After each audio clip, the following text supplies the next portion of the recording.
জুলাই গণহত্যায় জড়িত আওয়ামী লীগ নেতাকর্মীদের বিচারের দাবি সার্জিসের। দলটির নিবন্ধন বাতিলে পদক্ষেপ নেয়নি সরকার। যমুনাকে হাসনাত। আওয়ামী লীগ আজকে যারা এভাবে কয়েকজন এদিক ওদিক করে মাথাচাড়া দিচ্ছে, তারা কিন্তু সেই 5ই আগস্টের পূর্ববর্তী সময়টিতে কোনো আইন শৃঙ্খলা বা কোনো কিছুর নিয়ম নীতি তোয়াক্কা না করে মানুষের উপর এভাবে আক্রমণ চালিয়েছে। 5ই আগস্টের পরে হচ্ছে আওয়ামী লীগের মার্কা, আওয়ামী লীগের নাম এবং আওয়ামী লীগের আদর্শ নিয়ে বাংলাদেশে রাজনীতি করার যে অধিকার, সেটা চিরতরে হারিয়েছে। ঐক্যমত্য কমিশনের সুপারিশের সঙ্গে কয়েকটি দলের বক্তব্য বিবৃতির মিল পাওয়া যায়। মন্তব্য ফখরুলের। ফ্যাসিবাদ বিরোধী ঐক্য সমুন্নত রাখার আহ্বান। অন্তর্বর্তী সরকারকে সর্বোচ্চ নিরপেক্ষতার অবস্থান বজায় রাখতে হবে। কোনো মহলকে রাজনৈতিক ফায়দা হাসিলের এজেন্ডা যেন সরকারের কর্মপরিকল্পনার অংশ না হয়, সেদিকে সজাগ দৃষ্টি রাখতে হবে। প্রধান উপদেষ্টার কাছে গণমাধ্যম সংস্কার কমিশনের প্রতিবেদন জমা। জাতীয় সম্প্রচার সংস্থা গঠন, একাধিক মালিকানার বিষয়টি বাদ দেয়া সহ 20টি সুপারিশ।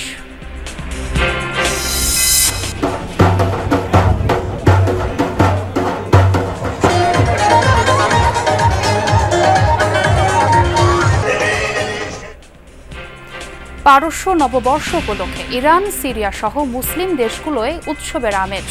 নাচ, গান, মশাল মিছিলে নওরোজকে স্বাগত জানালেন ইরাকিরা।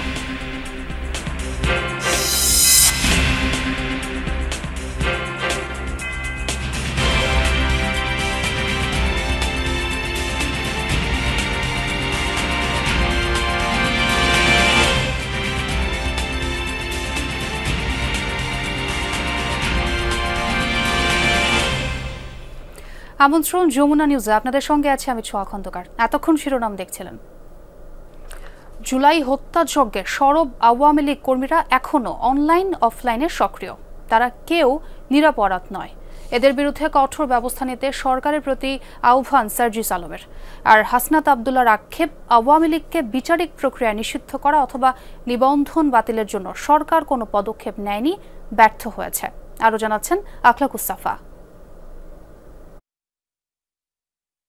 জাতীয় নাগরিক পার্টির দক্ষিণের মুখ্য সংগঠক হাসনাত আবদুল্লাহর এক ফেসবুক পোস্ট। ইনক্লুসিভ নির্বাচন করতে রিফাইন্ড আওয়ামী লীগের প্রস্তাব ঘিরে উত্তপ্ত রাজনীতির মাঠ। বিক্ষোভে ফেটে পড়ে আন্দোলনের শিক্ষার্থী জনতা। আশাহত আর ভীত আহত যোদ্ধা আর শহীদ পরিবার। এ নিয়ে ভিডিও কলে কথা হয় হাসনাত আবদুল্লাহর সঙ্গে। বলেন, আগের 3টি নির্বাচন ইনক্লুসিভ করতে এজেন্সিগুলো কম্প্রোমাইজ করেছে, আর এখন ইনক্লুসিভ নির্বাচনের কথা বলে আওয়ামী লীগকে পুনর্বাসনের পায়তারা চলছে বলে অভিযোগ হাসনাতের। যতগুলো নির্বাচন হয়েছে, আপনি 2011 সালে যখন তত্ত্বাবধায়ক সরকার ব্যবস্থা বাতিল করে দেওয়া হয়েছে, তখন কিন্তু এজেন্সিগুলো চুপ ছিল। ইনক্লুসিভ ইলেকশন নিয়ে তখন কোনো কথা বলেনি। পরবর্তীতে দেখেন 18 নির্বাচন, 24 নির্বাচন, প্রত্যেকটা নির্বাচনী প্রশ্নবদ্ধ নির্বাচন, ইনক্লুসিভ ইলেকশন নিয়ে কোনো কথা বলেনি। এজেন্সিগুলো মেনে নিয়েছিল আর্থিক বিনিময়ে বা তাদের কম্প্রোমাইজ করেছে সেই জায়গা থেকে। কিন্তু আমরা এখন দেখছি যে এজেন্সিগুলো খুব তৎপর হয়েছে। আওয়ামী লীগকে বিচারিক প্রক্রিয়ায় নিষিদ্ধ করা অথবা নিবন্ধন বাতিলের জন্য সরকার কোনো পদক্ষেপ নেয়নি বলে ক্ষোভ জানান হাসনাত আবদুল্লাহ। 5ই আগস্টের পরে হচ্ছে আওয়ামী লীগের মার্কা, আওয়ামী লীগের নাম এবং আওয়ামী লীগের আদর্শ নিয়ে বাংলাদেশে রাজনীতি করার যে অধিকার, সেটা চিরতরে হারিয়েছে।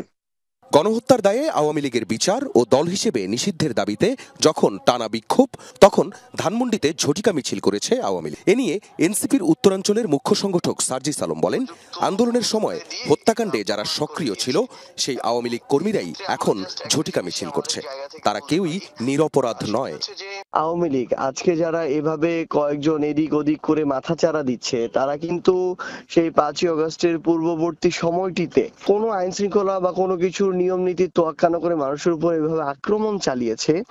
ওই মানুষগুলোই আবার এভাবে এখন বিচ্ছিন্নভাবে রাস্তায় নামছে। তো এই ক্ষেত্রে আইন শৃঙ্খলা রক্ষাকারী বাহিনী এবং অন্তর্বর্তীকালীন সরকারের আরো সক্রিয় ভূমিকা আমরা আমাদের জায়গা থেকে প্রত্যাশা করি। অন্তর্বর্তী সরকার যদি সর্বোচ্চ চেষ্টা করে ও অন্যান্য রাজনৈতিক দলগুলো এগিয়ে আসে, তাহলেই গণহত্যাকারী আওয়ামী লীগের বিচার সম্ভব বলে মনে করেন জুলাই আন্দোলনের অন্যতম এই দুই সংগঠক। আখলাকুস সাফা, যমুনা নিউজ, ঢাকা। ঐক্যমত্য কমিশনের দেয়া নির্বাচনে প্রার্থী হওয়ার ন্যূনতম বয়স ২১ বছরের বদলে ২৩ করার প্রস্তাব দিতে যাচ্ছে জাতীয় নাগরিক পার্টি। আর ভোটাধিকারের বয়স ১৬ বছর করার প্রস্তাব আগামীকাল জমা দেবে দলটি।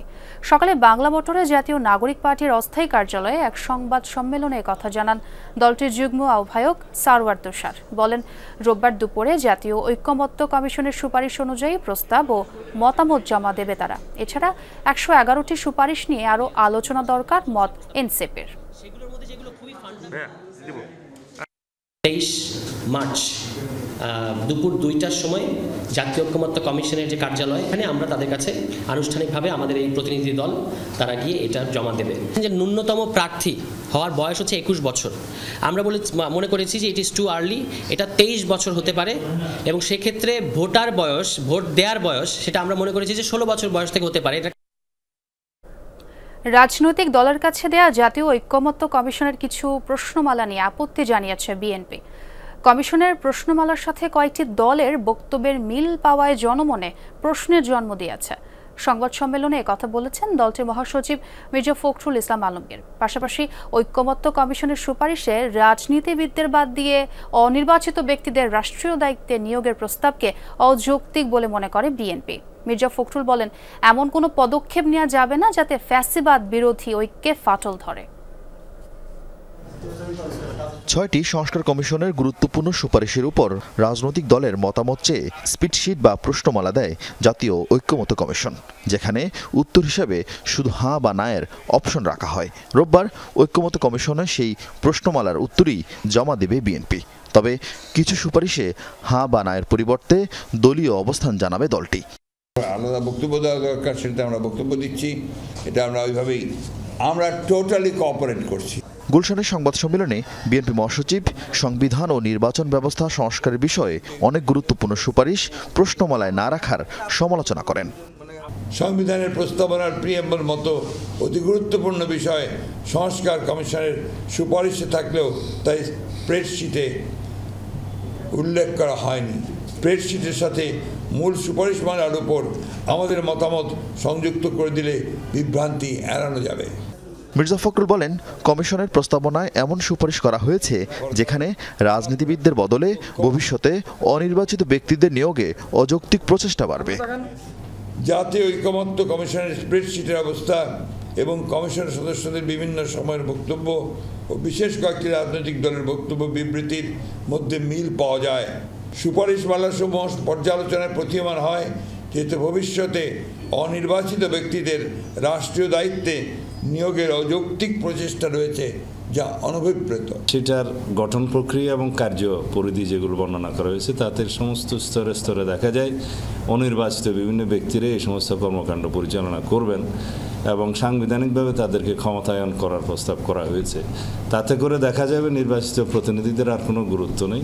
সরকারকে নিরপেক্ষ থাকার আহ্বান জানিয়ে জনপ্রত্যাশা অনুযায়ী সংস্কার প্রস্তাবে সাংবিধানিক ও আইনি ভিত্তির জন্য নির্বাচিত সংসদের উপর জোর দেন বিএনপি মহাসচিব। আমরা এমন কোনো পদক্ষেপ নিতে পারি না যাতে করে ফ্যাসিবাদ বিরোধী জাতীয় ঐক্য গণ ঐক্য বিনষ্ট হয়। অন্তর্বর্তী সরকারকে সর্বোচ্চ নিরপেক্ষতার অবস্থান বজায় রাখতে হবে।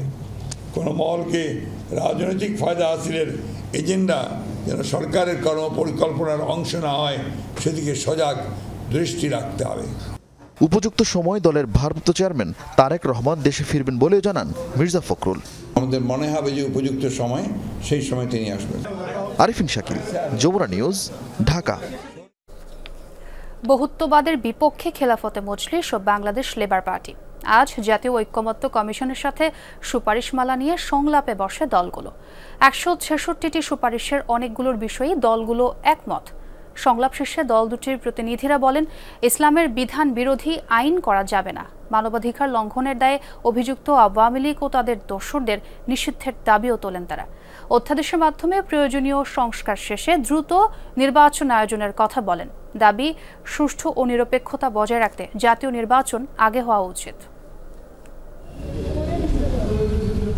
রাজনৈতিক দলগুলোর মতামত জানতে ৬ মার্চ ৫টি সংস্কার কমিশনের গুরুত্বপূর্ণ ১৬৬টি সুপারিশ পাঠিয়েছে জাতীয় ঐক্যমত্য কমিশন।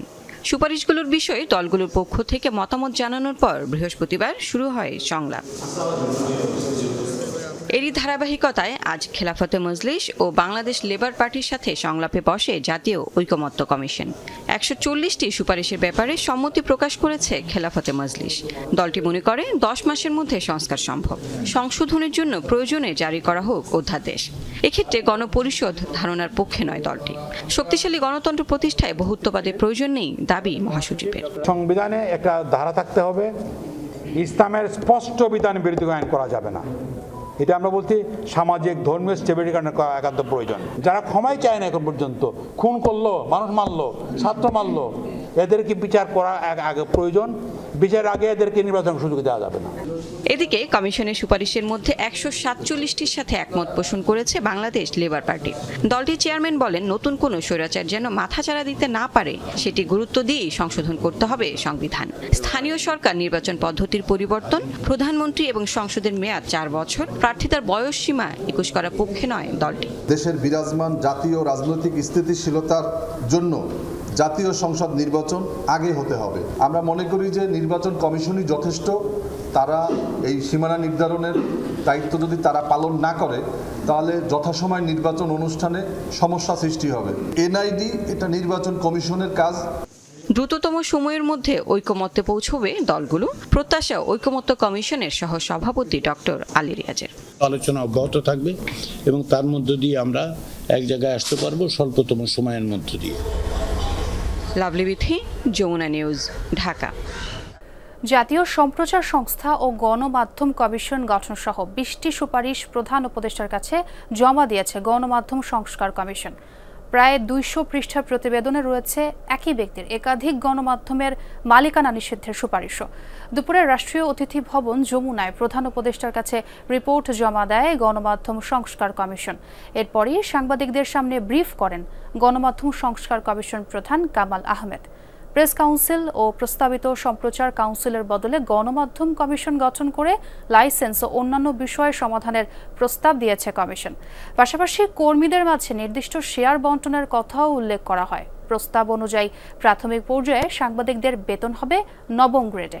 রাষ্ট্রীয় মালিকানাধীন বাংলাদেশ বেতার ও বাংলাদেশ টেলিভিশনের স্বায়ত্তশাসন এবং জাতীয় সম্প্রচার সংস্থা গঠনের প্রস্তাব কমিশনের। পত্রিকার সার্কুলেশন ও টেলিভিশনের টিআরপি জালিয়াতি বন্ধের প্রস্তাব করেছে কামাল আহমেদ কমিশন। এদের প্রত্যেকের সমস্যা একরকম নয়, এক একজনের এক এক রকম সমস্যা, কিন্তু সাংবাদিকতার সমস্যা সব ক্ষেত্রেই এক। টেলিভিশনের সাংবাদিকেরও যে সমস্যা, পত্রিকার সাংবাদিকেরও সেই সমস্যা, অনলাইনের সাংবাদিকেরও সেই সমস্যা। সুতরাং সাংবাদিকতার সমস্যা সেটাকে আমরা চিহ্নিত করার চেষ্টা করেছি। সেটা মোকাবেলা করার উপায় কী হতে পারে সেটা আমরা এক্সপ্লোর করেছি এবং একই সাথে গণমাধ্যমের যে বিভিন্ন মাধ্যমের কথা আমি বললাম, টেলিভিশন, রেডিও, অনলাইন, সংবাদপত্র, সেগুলোরও প্রত্যেকটা ইন্ডিভিজুয়াল সমস্যা কি সেই শিল্পের সেটা আমরা জানার চেষ্টা করেছি এবং সেটা সমাধান করার চেষ্টা করেছি। রাজধানীর হাতিরঝিল থেকে ১,৬০,০০০ পিস ইয়াবা সহ ৪ ইয়াবা ব্যবসায়ীকে গ্রেফতার করেছে মাদকদ্রব্য নিয়ন্ত্রণ অধিদপ্তর। শুক্রবার রাতে রাজধানীর হাতিরঝিলে অভিযান চালিয়ে তাদের গ্রেফতার করা হয়।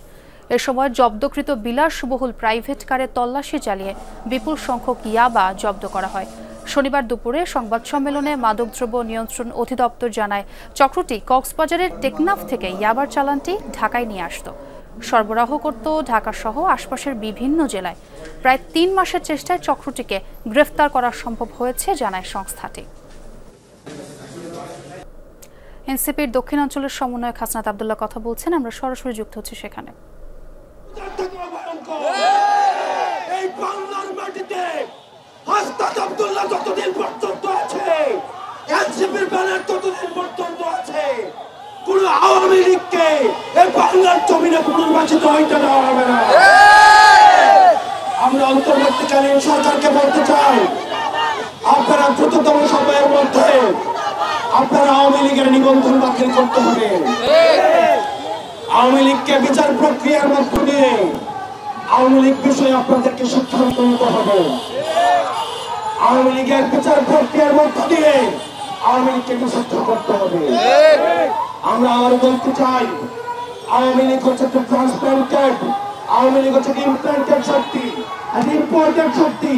আওয়ামী লীগ কোন রাজনৈতিক দল নয়, এটা হচ্ছে ভারতীয় আধিপত্যবাদের এক্সটেনশন। এটা আমাদের গতকাল আমাদের উপদেষ্টা মাসুদ আলম বলেছেন, এই যে একটা নাটাই হচ্ছে ভারতে আর ঘুরি ঘুরি হচ্ছে বাংলাদেশে। 5 আগস্ট হচ্ছে সেই ঘুরির সুতা আমরা কেটে দিয়েছি।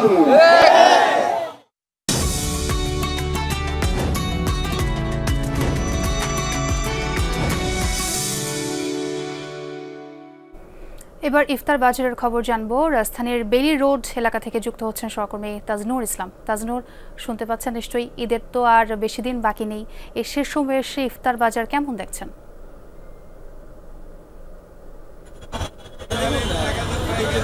আছে রোজা যে কদিন থাকবে সে কদিন তো ইফতারের বাজার জমজমাট থাকবে, সেটি স্বাভাবিক। বেইলি রোডে আছি, রাজধানীর বেইলি রোড ইফতার বাজারের জন্য বরাবরই বেশ জনপ্রিয়, বিশেষ করে রাস্তার এপার এবং ওপার মিলিয়ে বেশ কয়েকটি দোকান রয়েছে যারা খুব সুনামের সাথে এবং বেশ জনপ্রিয়তার সাথে ব্যবসা পরিচালনা করেন। তো আমরা এই মুহূর্তে যেই দোকানটিতে রয়েছি সেটি আসলে বলা চলে যে ওপার মিলিয়ে বেশ কয়েকটি দোকান রয়েছে যারা খুব সুনামের সাথে এবং বেশ জনপ্রিয়তার সাথে ব্যবসা পরিচালনা করেন। তো আমরা এই মুহূর্তে যেই দোকানটিতে রয়েছি সেটি আসলে বলা চলে যে এখন পর্যন্ত জনপ্রিয়তার দিক থেকে আমরা দেখেছি যে অনেক বেশি মানুষ এখানে ভিড় করে থাকেন। মূলত কিছু ব্যতিক্রমী আইটেমের কারণে এই দোকানটি বেশ আলাদা করেই মানুষজন এখানে ভিড় জমিয়ে থাকেন। আপনি দেখতেই পাচ্ছেন যে গতানুগতিক যেই ইফতারের আইটেম বা সামগ্রী থাকে তার বাইরে গিয়ে এই দোকানটিতে আসলে সব ব্যতিক্রমী যত রকমের আইটেম রয়েছে, বিশেষ করে চিকেন, একই সঙ্গে মাটন, এই ধরনের যত রকমের আইটেম রয়েছে, নানান রকমের সেই আইটেম দিয়ে পসরা সাজিয়ে কিন্তু এই দোকানটি বসে রয়েছে। এবং তার ফলে কিন্তু এই ইফতারের সময় যত ঘনিয়ে আসছে, এই দিনের এই শেষ সময়ে এসে আরও বেশি মানুষের তত ভিড় জমছে এবং বেচাকেনা তত জমজমাট হচ্ছে। ছোঁয়া, ধন্যবাদ তাজনুর যোগ দেওয়ার জন্য। ইউক্রেনের শহর ওডেসায় ব্যাপক ড্রোন হামলা চালিয়েছে রাশিয়া। শুক্রবার রাতভর 171টি ড্রোন ছোড়া হয়। 75টি ড্রোন ভূপাতিতের দাবি করেছে কিয়েভ। অন্যদিকে রাশিয়ার দাবি 6 অঞ্চলে 132টি ইউক্রেনীয় ড্রোন ধ্বংস করেছে তারা। সারাতোভে কিয়েভের ছোড়া ড্রোনের টার্গেট হয়েছে একটি রুশ সামরিক বিমান ঘাঁটি। এলাকাটিতে জরুরি অবস্থা ঘোষণা করেছে প্রশাসন। ইউক্রেনের বিরুদ্ধে তুরস্কের একটি গুরুত্বপূর্ণ গ্যাস স্টেশন উড়িয়ে দেওয়ার অভিযোগও তুলেছে রাশিয়া। দুদেশের হামলা পাল্টা হামলায় 2 জন নিহত ও আহত হয়েছে অন্তত 23 জন। আহতদের মধ্যে 4 শিশুও রয়েছে। ইসরায়েল ও যুক্তরাষ্ট্রের স্থাপনার টার্গেট করে সিরিজ সামরিক অভিযানের দাবি করেছে হুতি।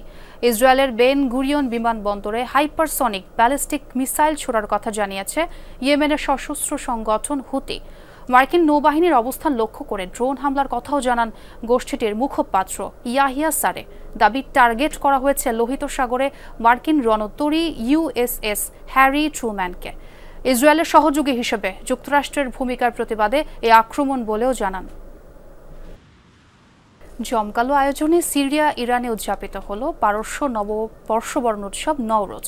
ঐতিহ্যবাহী কুর্দি পোশাকে সিরিয়ার কামিশলি শহরে জড়ো হন হাজারো মানুষ। নেচে গিয়ে বরণ করে নেন নতুন বছর। বাশার আল আসাদের পতনের পর এটাই ছিল সিরিয়ার প্রথম নওরোজ। এদিকে ইরাকের আকরা শহরে মশাল প্রজ্বলন করেন দেশটির বাসিন্দারা। আতশবাজি ফাটিয়ে নানা রকম আনন্দ আয়োজনের মধ্য দিয়ে উপভোগ করে দিনটি। প্রতি বছর বিশ্বের 30 কোটিরও বেশি মানুষ উদযাপন করেন পারস্য নববর্ষ নওরোজ। এই ছিল যমুনা নিউজে এতক্ষণ সাথে থাকার জন্য ধন্যবাদ সবাইকে।